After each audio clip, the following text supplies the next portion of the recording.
Le dialogue de Doha est une initiative opportune et bienvenue.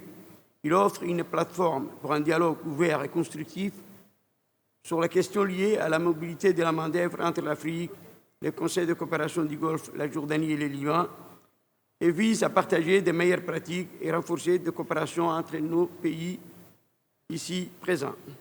La mobilité de la main-d'œuvre est un moteur essentiel de la croissance économique et du développement social. Elle offre aux travailleurs la possibilité d'acquérir de nouvelles compétences, d'améliorer leur niveau de vie et de contribuer au développement de leur pays d'origine.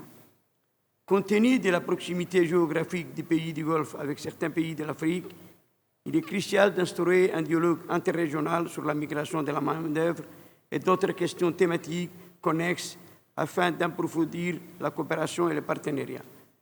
Aujourd'hui, face à ce phénomène grandissant, nous devons affirmer notre engagement collectif envers l'amélioration de la gouvernance de la migration de la main-d'œuvre et du cycle du travail contractuel, ainsi qu'en faveur d'un emploi éthique et équitable des travailleurs africains vers les pays du Conseil de coopération du Golfe, la Jordanie et le Liban.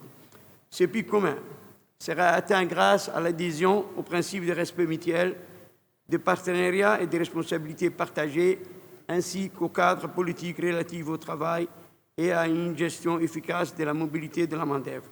À travers la consolidation de la collaboration et de la coopération, nous examinerons les mécanismes de recrutement existants pour assurer des pratiques éthiques et équitables et pour protéger tous les travailleurs migrants afin de garantir un travail décent. La mise en place d'un environnement propice à l'amélioration des données et des recherches sur la mobilité entre l'Afrique et le Conseil est primordiale.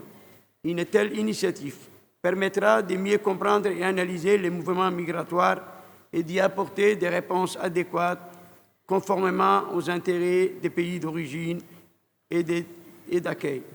La reconnaissance des qualifications et des compétences est un autre défi majeur. Les travailleurs migrants doivent pouvoir faire reconnaître leurs qualifications et leurs compétences dans les pays d'accueil afin de pouvoir accéder à des emplois décents et contribuer pleinement au développement de ces pays. Il serait souhaitable d'impliquer les instances régionales comme l'IGAD, dont la présidence est actuellement assurée par Djibouti, dans la mise en œuvre de cette initiative. Cela permettrait une meilleure coordination et une représentation adéquate des intérêts régionaux. Notre succès repose, en effet, sur notre capacité collective à aborder les challenges posés par la migration de la main-d'œuvre. Je réitère mes remerciements et félicite les organisateurs et le leadership du Qatar et souhaite plein succès à nos travaux.